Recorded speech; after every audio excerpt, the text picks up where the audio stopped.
Hello everyone, welcome back to my YouTube channel.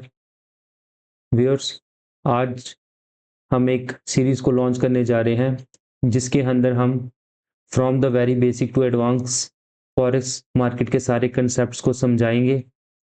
तो ये videos ज़्यादा इंपॉर्टेंट्स बिगिनर ट्रेडर्स के लिए होंगे। पहले 3 चैप्टर्स जो होंगे सीरीज़ के, तो इसको ध्यान से देखें। तो चलिए स्टार्ट करते हैं आज की वीडियो। गाइस, आज की वीडियो का हमारा पहला टॉपिक है व्हाट इज़ फॉरेक्स। ठीक है, फॉरेक्स है क्या? गाइस, बेसिकली जो फॉरेक्स वर्ड है वो 2 चीज़ों से बना हुआ है, for and x. For stands for foreign and x stands for exchange.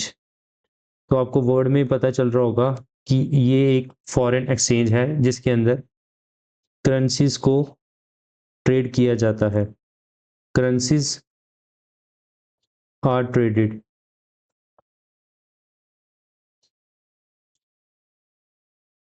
Guys, this is the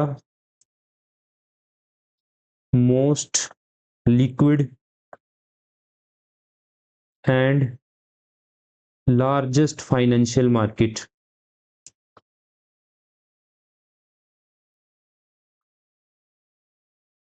अब ये कितनी बड़ी मार्केट है?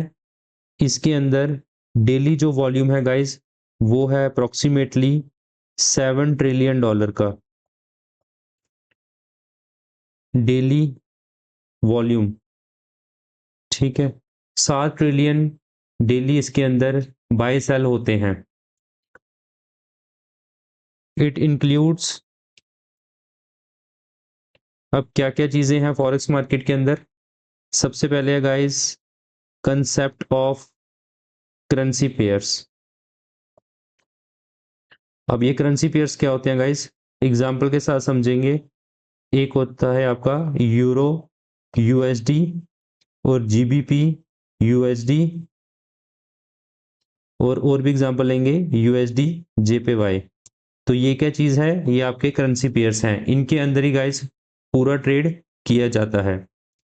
ठीक है, इसकी गाइस टाइमिंग क्या होती है? ये 24 आवर्स ओपन रहता है पूरे दिन के अंदर। और कितने दिन चलता है हफ्ते में? 5 day a week, from Monday to Friday. ठीक है, अब गाइस बात करेंगे हम, सेकंड पॉइंट है हमारा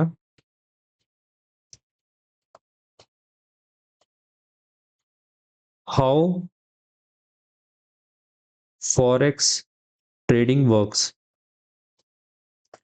एक्चुअली फॉरेक्स ट्रेडिंग काम कैसे करती है? ठीक है, तो फॉरेक्स ट्रेडिंग के अंदर क्या क्या होता है गाइस? इसके अंदर होता है हमारा buying of one currency and selling of another currency. ठीक है, ये आपको सुनने में थोड़ा ऐसे लग रहा होगा कि एक करेंसी को खरीदना और दूसरी को बेचना, बट ऐसे नहीं होता है। बेसिकली पहले भी मैंने आपसे बात की कि ये करेंसी पेयर्स होते हैं। ठीक है, अब इसके अंदर किस तरह से ये वर्क करती है? इट इंक्लूड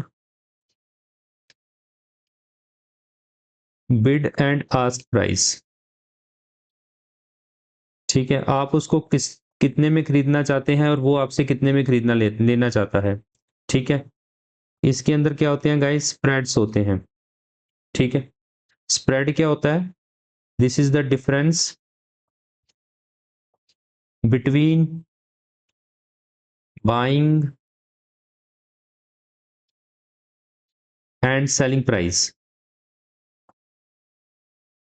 ठीक हो गया, तो जो भी इसके अंदर बाइंग और सेलिंग प्राइस का डिफरेंस होता है उसको स्प्रेड कहते हैं। यह मैं आपको आगे बताऊंगा इसके बारे में कंप्लीट नॉलेज। और थर्ड चीज क्या होती है?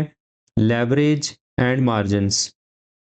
ठीक है, इस टॉपिक के ऊपर सेपरेट वीडियो आएगी, क्योंकि काफ़ी वास्ट कंसेप्ट है स्प्रेड और लेवरेज का, जिसके बारे में हम आगे वाली वीडियो में बात करेंगे। पहले आपको सारा बेसिक बता देता हूँ। अब गाइज इसमें मैं बताता हूँ एग्जाम्पल के साथ कि मैंने ये जो बोला the buying of one currency and selling of another currency. Example ले लेते हैं हम यूरो यूएसडी की। अब सपोज करो यूरो यूएसडी के चार्ट में आपको क्या दिख रहा है, प्राइस इसका दिख रहा होगा 1.13100। अब इस चीज का मतलब क्या है, इसका मतलब ये है कि you need this much USD to buy 1 euro. ठीक है, आपको इतने यूएसडी 1.131 यूएसडी चाहिए 1 यूरो को खरीदने के लिए, यानी कि इसके अंदर मेजर जो है वो यूरो है और माइनर यूएसडी है। ठीक है, जो भी करेंसी के आगे जो चीज लगी होती है वो आपका मेजर होता है, और जो इसके आगे लगी होती है वो माइनर लगा होता है। ठीक है, ये जो वैल्यू आप देखते हो, लाइक मैं बात कर लेता हूँ एग्जांपल के साथ, एक और जीबीपी यूएसडी की बात कर लेता हूँ। सपोज करता हूँ जीबीपी यूएसडी की जो रेट है वो चल रही है इस टाइम 1.41000। एग्जाम्पल से समझते हैं। अब इसका मतलब ये है कि आपको एक ग्रेट ब्रिटेन पाउंड खरीदने के लिए इतने यूएस डॉलर चाहिए होंगे। ठीक है, तो उसके बदले में आपको एक ग्रेट ब्रिटेन पाउंड मिल जाएगा अगर आपके पास इतने यूएसडी हैं। तो अगर हम बोलते हैं कि जीबीपी यूएसडी ऊपर जा रहा है चार्ट में, तो उसका मतलब ये होता है कि ग्रेट ब्रिटेन पाउंड स्ट्रांग हो रहा है और यूएसडी वीक हो रहा है। यानी कि ऊपर जाने के ऊपर जब जा रहा है तो आपको ज्यादा यूएसडी चाहिए, ज्यादा यूएस डॉलर चाहिए एक ब्रिटेन पाउंड खरीदने के लिए। वैसे ही यूरो यूएसडी में होता है। अगर आपका नीचे आ रहा है चार्ट, उसके अंदर आपको क्या होगा कि आपको कम यूएसडी चाहिए एक ग्रेट ब्रिटेन पाउंड खरीदने में, यानी कि ग्रेट ब्रिटेन पाउंड आपका कमजोर हो रहा है और यूएसडी आपका स्ट्रांग हो रहा है, इसलिए आपको यूएसडी कम चाहिए ग्रेट ब्रिटेन पाउंड खरीदने के लिए। ठीक है गाइज, तो ये एग्जांपल्स के साथ ये इस तरह से ये मार्केट चलती है। बाइंग और सेलिंग इस तरह से होती है, एक करेंसी के बजाय दूसरी करेंसी के पेयर के अंदर चलती है, ये इंडिविजुअल नहीं चलती है। ठीक है, जैसे एक एग्जांपल भी समझ लेते हैं, हम गोल्ड की एग्जांपल ले लेते हैं। गोल्ड की एग्जांपल में क्या होता है, XAUUSD। ठीक है, ये हमारा गोल्ड का सिंबल है XAUUSD। अब मान के चलो कि गोल्ड की जो वैल्यू चल रही है वो चल रही है 3400। ठीक है, तो इसके अंदर क्या है कि आपको 3400 यूएसडी चाहिए। ठीक है, एक लॉट खरीदने के लिए किसका, गोल्ड का। तो इसके अंदर ये वाली जो चीज है वो यूएसडी की अमाउंट है। ठीक है, वैसे ही सिल्वर होता है, वैसे ही और भी यूएस ऑयल वगैरह। ठीक है, तो इतना ये इस तरह से फॉरेक्स ट्रेडिंग वर्क करती है। अब बात करते हैं गाइस कुछ करेंसी पेयर्स में। ठीक है, तीसरा पॉइंट हमारा है major currency pairs. Major currency pairs, अब मेजर क्या होते हैं और माइनर क्या होते हैं। ठीक है, कुछ मेजर होते हैं कुछ माइनर होते हैं। मेजर की एग्जांपल क्या होती है गाइस, जिनके आगे यूएसडी लगा होता है वो मेजर पेयर होते हैं। ठीक है, एग्जांपल के साथ समझेंगे, like your euro USD, GBP USD, USD JPY. जिसमें भी आपका यूएस डॉलर आ रहा है वो चाहे आगे हो चाहे पीछे हो, वो आपका मेजर करेंसी पेयर है, लाइक यूएसडी सीएचएफ।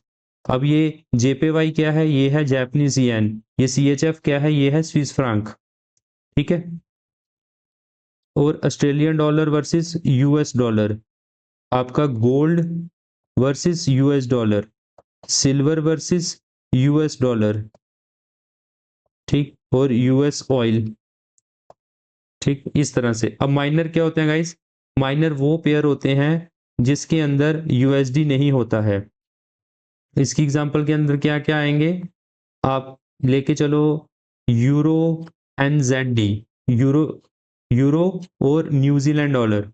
ठीक, AUD NZD।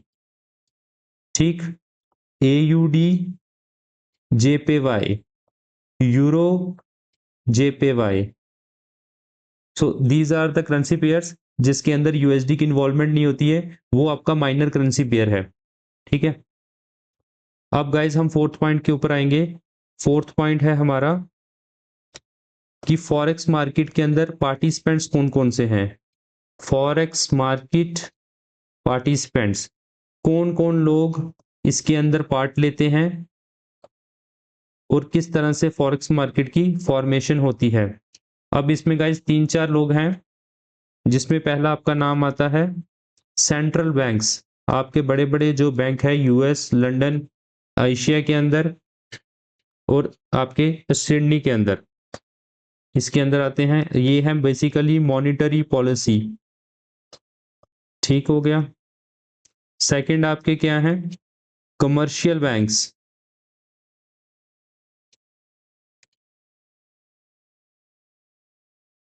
ये होता है इंटरबैंक मार्केट, जो एक दूसरे के साथ आपस में ट्रेड कर रहे हैं कमर्शियल बैंक्स।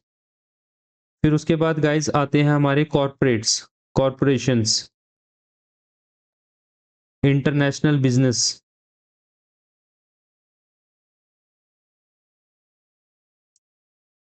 और फिर आते हैं गाइस हमारे बड़े बड़े जो हेज फंड्स हैं, like JP Morgan, Morgan Stanley, ठीक, हिंडनबर्ग, ये सारे हेज फंड्स। और हमारे जो लास्ट में हम बचे, उनको क्या बोलते हैं हम, रिटेल ट्रेडर्स। ठीक है, लास्ट में आती है हमारी बारी। Okay, actually we are the speculators. ठीक है, ये है गाइस 5 लोग इस मार्केट को बनाते हैं, जिसमें सबसे ऊपर नाम है सेंट्रल बैंक्स का, दूसरे नंबर पे आते हैं कमर्शियल बैंक्स, फिर आते हैं कॉर्पोरेट्स, फिर आते हैं हेज फंड्स, फिर आते हैं रिटेल ट्रेडर्स। ठीक है, अब गाइस हम बात करेंगे फिफ्थ पॉइंट के ऊपर कि कितनी कौन कौन सी एनालिसिस होती हैं फॉरेक्स मार्केट के अंदर। जब आप चार्ट ओपन करते हो, उसके अंदर कितनी तरह के हमारी एनालिसिस होती हैं, टाइप्स ऑफ फॉरेक्स एनालिसिस। ठीक है, इसके अंदर गाइस 3 तरह की एनालिसिस रहती हैं। सबसे पहली जो एनालिसिस है वो है हमारी सबसे सुपीरियर जो एनालिसिस होती है, वो होती है टेक्निकल एनालिसिस। टेक्निकल एनालिसिस क्या होती है, जो आप चार्ट के अंदर देखते हो कि मार्केट ऊपर जा रही है, नीचे जा रही है, रेंज में रह रही है, किस तरह से। अब टेक्निकल एनालिसिस में गाइस क्या क्या चीजें आती हैं, आपकी आती हैं चार्ट पैटर्न्स, ठीक है, इंडिकेटर्स।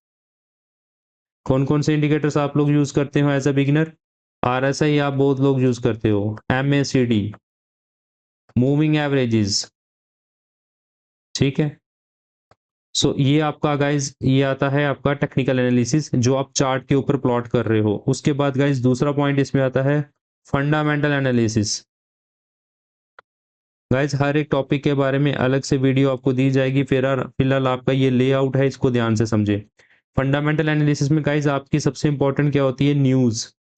ठीक है, न्यूज में क्या क्या चीजें इंपॉर्टेंट होती हैं, आपकी होती है इंटरेस्ट रेट्स, जो हम ट्रेड भी करते हैं, जैसे एफओएमसी, ठीक है, फेडरल फंड रेट्स सबसे इंपॉर्टेंट होते हैं। उसके बाद में होते हैं आपके इकोनॉमिक कैलेंडर्स, इकोनॉमिक इंडिकेटर्स। ठीक है, इकोनॉमिक इंडिकेटर्स में कौन क्या क्या चीजें आती हैं, उसमें आती है आपकी जीडीपी, ठीक, नॉन फॉर्म पे रोल्स, एनएफपी, और फिर लास्ट में आती है आपकी इन्फ्लेशन। ठीक है, CPI, GDP, NFP, interest rate. So these are the fundamental analysis, जिसके अंदर न्यूज सबसे इंपॉर्टेंट होती है। न्यूज में क्या क्या चीजें हम देखते हैं, इंटरेस्ट रेट्स कब आ रहे हैं, जीडीपी कब आ रही है, सीपीआई कब आ रही है, एनएफपी कब आ रही है। इस तरह से फिर वो हम जो उस तरह से उसको एनालिसिस करते हैं कि डाटा पॉजिटिव आने वाला है, नेगेटिव आने वाला है। These are the fundamental analysis. अब लास्ट में गाइज हमारी आती है सेंटीमेंट एनालिसिस। सेंटीमेंट एनालिसिस के अंदर क्या होते हैं, हम रिटेल ट्रेडर्स होते हैं, जिसके अंदर क्या होता है, हम देखते हैं मार्केट साइकोलॉजी क्या है।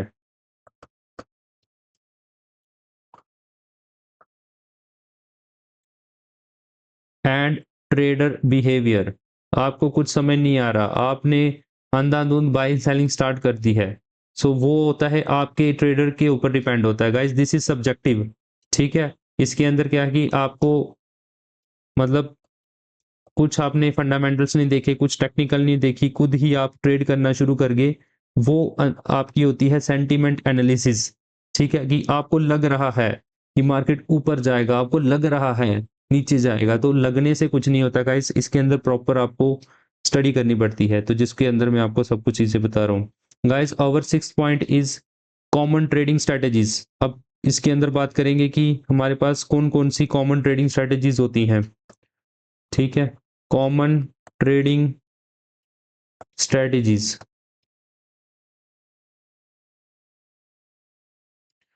कॉमन ट्रेडिंग स्ट्रेटजीज में कौन कौन सी होती हैं? 4 तरह की गाइस स्ट्रेटजीज होती हैं। सबसे पहले होती है स्कैल्पिंग। स्कैल्पिंग वर्ड तो आपने सुना होगा पहले, जिसके अंदर हम ट्रेड लेते हैं शॉर्ट टर्म के लिए। काफ़ी क्विक ट्रेड्स होते हैं, विद इन 5 टू 10 मिनट्स हमारा ट्रेड खत्म हो जाता है। छोटे टाइम फ्रेम के ऊपर एनालाइज किया जाता है उसको 1 मिनट 2 मिनट के अंदर, वो भी मैं आपको आगे बताऊंगा। उसके बाद गाइस हमारी आती है डे ट्रेडिंग। अब ये डे ट्रेडिंग क्या होती है? डे ट्रेडिंग होती है जिसके अंदर हम आज सुबह पोजीशन बनाई और शाम को पोजीशन हमने क्लोज कर दी। ठीक है, वो होती है हमारी डे ट्रेडिंग। ठीक है, जैसे हम डे ट्रेडिंग करते हैं, positions closed with in a day. ठीक है, so this is over day trading. Third point guys हमारे पास आता है स्विंग ट्रेडिंग। अब ये स्विंग ट्रेडिंग क्या होती है? स्विंग ट्रेडिंग होती है जो आपकी कुछ दिन से लेकर कुछ हफ्तों तक चलती है। होल्डिंग ट्रेड्स फॉर डेज और वीक्स। या तो आप कुछ दिन इसको होल्ड करो या कुछ हफ्ते होल्ड करो, वो आपकी आती है स्विंग ट्रेडिंग। अब फोर्थ पॉइंट क्या है गाइज आपका? फोर्थ आपकी किस तरह की ट्रेडिंग होती है, जिसको हम बोलते हैं पोजीशन ट्रेडिंग। पोजीशन ट्रेडिंग के अंदर गाइज आप लॉन्ग टर्म के लिए सोचते हो इसको। ठीक है, इसको लॉन्ग टर्म इन्वेस्टमेंट भी बोलते हैं, जिसके अंदर आप ट्रेड मंथली चार्ट फ्रेम भी एनालाइज करते हैं। आपकी मंथ्स में ट्रेड चलती है, आपकी ईयर्स के अंदर ट्रेड चलती है। So that's your position trading. अब गाइज हम बात करेंगे सबसे इंपॉर्टेंट पॉइंट के बारे में बात करेंगे। 7th हमारा पॉइंट है रिस्क मैनेजमेंट। ठीक है, व्हाट इज रिस्क मैनेजमेंट? तो गाइज इसमें 3-4 चीजें आती हैं। सबसे important, this is the most important section of the trading, most important section of forex trading. इसको गाइज मैं हाईलाइट कर देता हूं ताकि आपको याद रहेगा कि ये सबसे इंपॉर्टेंट जो है वो आपका कंसेप्ट है, रिस्क मैनेजमेंट। ठीक है, इसके अंदर गाइज क्या आता है आपका? इसके अंदर आपका आता है, रेड में मार्क करता हूं गाइज इसको, रिस्क रिवॉर्ड रेशो, जिसको आप क्या बोलते हो? RR ratio. ठीक है, रिस्क रिवॉर्ड। एग्जाम्पल के साथ समझेंगे। अगर सोचो आपने $1 का रिस्क लिया तो आपका रिवॉर्ड $2 होना चाहिए। अगर आपने $1 का रिस्क लिया तो रिवॉर्ड $3 का होना चाहिए। ये होती है आपकी रिस्क रिवॉर्ड रेशो। इसके बारे में फर्दर विद एग्जाम्पल बात करेंगे, फिलहाल आप समझो इस चीज को। उसके बाद गाइज आपका आता है stop loss and take profit. ये दो चीजें आपने बार बार सुनी होगी कि स्टॉप लॉस होता है, टेक प्रॉफिट होता है। आपने कोई ट्रेड ली है, उसके अंदर आपने स्टॉप लॉस, यानी कि आप चाहते हो कि मेरा इससे ज्यादा लॉस नहीं होना चाहिए। $3 का आपने स्टॉप लॉस लगा दिया और $6 का आपने टेक प्रॉफिट लगा दिया, तो वो आपकी रिस्क रिवॉर्ड रेशो कितनी बन गई? 3 आपने ये स्टॉप लॉस लगा दिया, 6 आपने टेक प्रॉफिट लगा दिया, तो 1:2। ठीक है, सो इस तरह से ये चलता है। थर्ड आपके अंदर आता है गाइस इसमें अवॉइड ओवर लेवरेजिंग। अब ओवर लेवरेजिंग क्या होती है? पहले तो लेवरेज के बारे में आपको बताऊंगा नेक्स्ट वीडियो के अंदर। आप समझिए कि आपने ओवर लेवरेज नहीं लेनी है। उसके बाद गाइस हम बात करेंगे चौथी, only risk a small percentage. अब इसका मतलब क्या हुआ कि आपने क्या करना, आपके पास कैपिटल है, एक ही दिन में 100 के $100 उन्हें ही उड़ा देने हैं। आपने उसके ऊपर 5% रिस्क ले सकते हो, यानी कि आपका स्टॉप लॉस $100 के ऊपर रहेगा 5% का। 5% $100 का कितना होता है? $5 का रिस्क लेना है आपने बस। ठीक है, so this is the most important section of the forex trading, जिसके अंदर 4 चीजें बहुत इंपॉर्टेंट है, risk reward ratio, stop loss and take profit, avoid over leveraging, only risk a small percentage, और 5th पॉइंट है अवॉइड ओवर ट्रेडिंग। अगर आपका profit हो गया है, exit the market. Bar bar market में मत घुसिए, जो आपने कमाया है वो भी मार्केट आपकी ले जाएगी। ठीक है, अब नेक्स्ट बात करेंगे गाइस हम 8th पॉइंट की। यहां तक आप पहुंच के अब आपने देखना है चूजिंग अ फॉरेक्स ब्रोकर। कौन सा ब्रोकर चूज करें, ठीक है, ये भी एक सबसे इंपॉर्टेंट चीज है। अब ब्रोकर क्या होना चाहिए आपका, सबसे पहले इसको मैं रेगुलेटेड ब्रोकर होना चाहिए सबसे पहले। व्हाट इज रेगुलेटेड ब्रोकर, ताकि वो एक बड़ी कंपनी होनी चाहिए, जिसको काफी ग्लोबल कंपनी होनी चाहिए, जिसको हर जगह से रेगुलेशन मिली हो, ठीक है। अब दूसरा क्या होना चाहिए, उसके अंदर डेमो अकाउंट की अवेलेबिलिटी होनी चाहिए। आपने रियल मनी के साथ स्टार्टिंग में ही ट्रेड नहीं कर लेना है, you have to trade on your demo account, ठीक है, फॉर द लर्निंग पर्पस। और थर्ड चीज उसमें क्या होनी चाहिए, जो स्प्रेड एंड कमीशन है वो जीरो होनी चाहिए, जीरो और मिनिमल, मिनिमल लेके चलते हैं, ठीक है। और उसका क्या होना चाहिए, कस्टमर सपोर्ट अच्छा होना चाहिए, ताकि अगर आपके कहीं पैसे फंसते हैं तो वो आपको अच्छे से मदद करे। एंड ट्रेडिंग प्लेटफॉर्म्स उसमें अच्छे होने चाहिए। अब ट्रेडिंग प्लेटफॉर्म्स क्या होते हैं, लाइक हम किस जगह पे ट्रेड करते हैं, MT4 पे ट्रेड करते हैं कुछ लोग MT5 में ट्रेड करते हैं, कुछ लोग सी ट्रेडर पे ट्रेड करते हैं, ठीक है। अकाउंट आपने क्या करना होता है, ब्रोकर के पास बनाना होता है, बट ट्रेडिंग आपने MT4 MT5 में होती है, इसके बारे में भी बाद में बात करेंगे। बट आप अभी समझिए, तो उस ट्रेडर के अंदर एक तो रेगुलेटेड होना चाहिए, डेमो अकाउंट की अवेलेबिलिटी होनी चाहिए, स्प्रेड एंड कमीशन मिनिमल होना चाहिए, और कस्टमर सपोर्ट अच्छा होना चाहिए, और उसके अंदर ये सारे ट्रेडिंग प्लेटफॉर्म की अवेलेबिलिटी प्रेजेंट होनी चाहिए। तो गाइज इसमें मैं आपको रिकमेंड करूंगा कि you have to use Exness as your broker. Link आपको डिस्क्रिप्शन पे मिल जाएगा। इसके अंदर काफ़ी ज़्यादा फायदे हैं, स्प्रेड इसमें बहुत मिनिमल है, कमीशन इसमें ज़ीरो है, स्वैप इसमें ज़ीरो है। स्वैप की बात मैं कर लेता हूँ। स्वैप क्या होती है गाइज, आप अगर ओवरनाइट होल्डिंग किसी भी ट्रेड की करते हैं तो उसके अंदर आपको चार्जेस लगते हैं बाकी ब्रोकर्स के द्वारा, बट एक्सनेस के अंदर ओवरनाइट होल्डिंग के चार्जेस बिल्कुल जीरो हैं, स्वैप इसमें जीरो है। डिफरेंट डिफरेंट टाइप्स के अकाउंट्स होते हैं, वो मैं आपको बताऊंगा आगे, but you have to use Exness as your broker, link given in the description. तो अगर आप उस लिंक से अपना अकाउंट क्रिएट करेंगे तो आप हमारे वीआईपी मेंबर भी बन सकते हैं, ठीक है। अब आगे बात करते हैं, चलिए। अब इसके अंदर गाइस कुछ बात करेंगे, हम टूल्स की बात करेंगे। So over 9th point is tools and platform used. आपको क्या क्या चीज़ें चाहिए एक ट्रेडिंग करने के लिए। सबसे पहले तो आपके अंदर कुछ एप्लीकेशंस होनी चाहिए आपके मोबाइल में, उसको बोलते हैं हम मेटा ट्रेडर 5। MT5 आपके पास होना चाहिए। ब्रोकर की ऐप आपके पास होनी चाहिए, जो एक्सनेस की ऐप आपके पास होगी तो फिर उसके भी अंदर आपको उसमें भी ट्रेडिंग कर सकते हो, ये आपको फ़ायदा है। आपको अलग से MT5 की ज़रूरत नहीं पड़ती है एक्सनेस के अंदर, आप डायरेक्ट ऐप के अंदर ही ट्रेड कर सकते हो, ठीक है। उसका गाइस आपको अकाउंट ओपन करना है तो लिंक आपको डिस्क्रिप्शन बॉक्स में मिल जाएगा, और हमारी सेपरेट वीडियो भी है, वीडियो सेक्शन में जाके देख सकते हैं। तीसरा आपके पास गाइस सबसे इंपॉर्टेंट चीज़ क्या होनी चाहिए, ट्रेडिंग व्यू की आपके पास एप्लीकेशन या आपके पास वेब ब्राउजिंग होनी चाहिए। ट्रेडिंग व्यू किस लिए चाहिए आपको, फॉर चार्ट्स के लिए। जितने भी चार्ट्स आपने देखने हैं वो ट्रेडिंग व्यू पे देखने हैं, और किसी पे भी नहीं देखने हैं। और फोर्थ आपके पास क्या होना चाहिए, इकोनॉमिक कैलेंडर्स देखने के लिए। इकोनॉमिक कैलेंडर्स में आपको क्या क्या चीज़ें देखनी होती है, न्यूज़ आपको देखनी है, तो उन न्यूज़ को देखने के लिए आपको कौन कौन सी वेबसाइट्स का पता होना चाहिए, जिसके अंदर पहली वेबसाइट आती है आपकी इकोनॉमिक कैलेंडर्स। न्यूज़ के लिए आपको चाहिए फॉरेक्स फैक्ट्री, ठीक है। फॉरेक्स फैक्ट्री की आपके पास वेबसाइट अवेलेबल होनी चाहिए, आपके वेब ब्राउज़र पे खुली होनी चाहिए, ताकि वहाँ से आपको सभी इवेंट्स का पता चल सके, ठीक है। और आपको कुछ फॉरेक्स न्यूज़ के लिए अगर चाहिए कि किसके अंदर क्या हो रहा है, क्या इंटरेस्ट रेट्स बढ़ रहे हैं, कब कम हो रहे हैं, फॉरेक्स न्यूज़ वेबसाइट के लिए आपको जाना है investing.com के ऊपर। investing.com के ऊपर आपको सारी न्यूज़ मिल जाएगी, जो इवेंट्स होने वाले होते हैं वो भी आप इसके अंदर मिल जाएंगे, ठीक है। तो investing.com की आपकी पास जो है वो वेब ब्राउज़र के अंदर ओपन होना चाहिए, आपका ट्रेडिंग भी ओपन होना चाहिए, फॉरेक्स फैक्ट्री ओपन होनी चाहिए, investing.com ओपन होना चाहिए, और आपके पास एक ब्रोकर ऐप होनी चाहिए, और MT5 होना चाहिए, ठीक है, forex news website.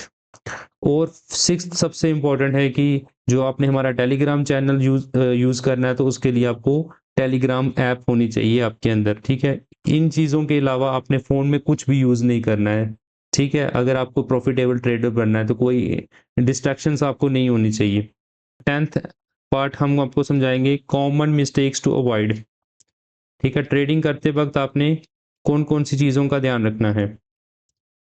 Common mistakes to avoid, सबसे पहले है ट्रेडिंग विदाउट अ प्लान। बिना प्लान के ट्रेडिंग मत करिए। जैसे मैं आपको फॉरेक्स का चैप्टर समझा रहा हूँ, इसको पहले समझिए, उसके बाद ट्रेडिंग करिए। आने वाले टाइम में और भी हमारी वीडियोस आने वाली, उन सब चीज़ों को समझिए। डेली लाइव स्ट्रीम पे आया करें, ताकि जो भी हम आपको समझा रहे हैं उसके बारे में समझना बहुत ज़रूरी है। उसके बाद कभी इमोशनल मत होइए ट्रेडिंग के अंदर। इमोशनल ट्रेडिंग कभी मत करिए।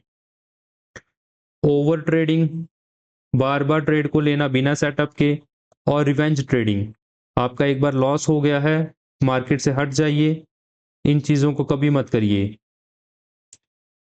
और नेवर इग्नोरिंग न्यूज़ इवेंट्स, कभी भी फंडामेंटल्स को मत इग्नोर करिए। ये जो मैंने आपको वेबसाइट्स बताई हैं, इसका यूज़ भी मैं आपको आगे बताऊंगा। इन सब चीज़ों को आपने ध्यान में रखना है। इमोशनल ट्रेडिंग कभी नहीं करनी है, ओवर ट्रेडिंग, रिवेंज ट्रेडिंग और इग्नोरिंग न्यूज़ इवेंट्स, ये तीनों चीज़ें आपने कभी नहीं करनी, और trading without a plan. So guys, final tips from my side, final tips from my side, final tips, क्या करना है आपको। Start with a demo account, Exness में अकाउंट ओपन कर लीजिए और उसके अंदर डेमो अकाउंट बना लीजिए। ये सभी जो डेमो अकाउंट्स, कैसे अकाउंट क्रिएट करना है, उसकी वीडियो का लिंक आपको डिस्क्रिप्शन में मिल जाएगा, और हमारे वीडियो, एक स्पेशल वीडियो भी हमारे चैनल पे। Learn and practice before using real money, असली पैसे को लगाने से पहले डेमो अकाउंट पे प्रैक्टिस करिए, ताकि आपको समझ हो सके कि किस तरह से ट्रेडिंग की जाती है।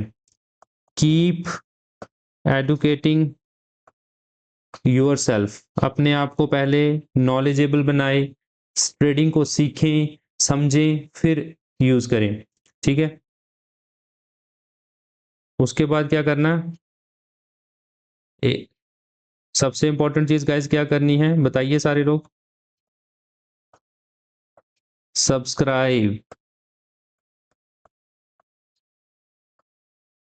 सब्सक्राइब करना है, लाइक करना है, और शेयर करना है अपने दोस्तों के साथ, ठीक है। चैनल को सब्सक्राइब कर दें, बेल आइकन को प्रेस कर दें, और एक्सनेस की वीडियो को जाके देख लें, ठीक है। आने वाले टाइम पे और भी वीडियो आने वाली है हमारी। डीप आगे बेसिक टू एडवांस स्टार्ट किया है हमने पहले, ये काफ़ी 2-3 चैप्टर्स आपको फॉरेक्स मार्केट के बारे में बताऊंगे। नेक्स्ट जो वीडियो आएगी उसके बारे में लेवरेज, पिप साइज, लॉट साइज के बारे में बात करूंगा। फिर धीरे धीरे आपको ट्रेडिंग पे भी लाऊंगा, चार्ट्स एनालिसिस पे भी लाऊंगा, टेक्निकल फंडामेंटल्स क्या क्या होते हैं, ठीक है गाइज। तो गाइज, ये जो एनोटेटेड पीडीएफ है आपको हमारे टेलीग्राम चैनल पे मिल जाएगी। टेलीग्राम चैनल का लिंक डिस्क्रिप्शन बॉक्स में दिया है, तो वहाँ पे आपको ये वीडियो जो पीडीएफ है वो अवेलेबल हो जाएगी, ठीक है guys. So guys, thanks for watching and all the best.